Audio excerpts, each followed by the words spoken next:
In today's video, I'm going to teach you how to add a fade-out transition in Descript.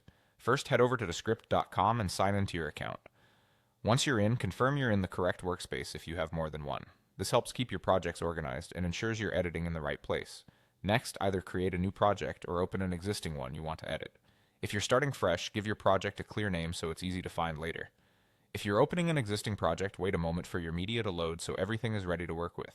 Now select the clip you want to fade out. You can click it directly on the timeline or on the canvas, depending on how your layout is set. Selecting the clip is important because it tells Descript which item you intend to modify, and it will reveal the relevant settings for that specific clip. With your clip selected, look for the Properties panel. This typically appears on the right side of the interface and shows options for the selected clip. In Properties, find the Transition section. Click the plus sign to add a transition, then choose an out transition and select Fade. An out fade gently decreases the visibility of your clip toward the end, creating a smooth, professional finish that avoids abrupt cuts. Once the out fade is applied, it's time to set the duration. Click the slider icon for the fade and type in the exact length you want. You can use seconds and decimals like 0.5 for a quick fade or 1.5 for a slower, more cinematic ending. The right duration depends on your content and pacing.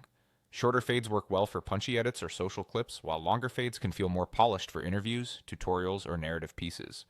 As you adjust the duration, consider what's happening in your audio and visuals at the end of the clip. If a speaker finishes a sentence, a slightly longer fade can feel natural. If the clip ends on action, a shorter fade may keep the energy up.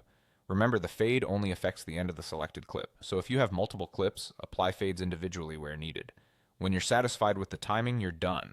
You've logged in, opened or created a project, selected your clip, added an out fade in the Properties panel, and precisely set the duration with the slider and input. That's all it takes to create a clean, professional-looking fade out in Descript.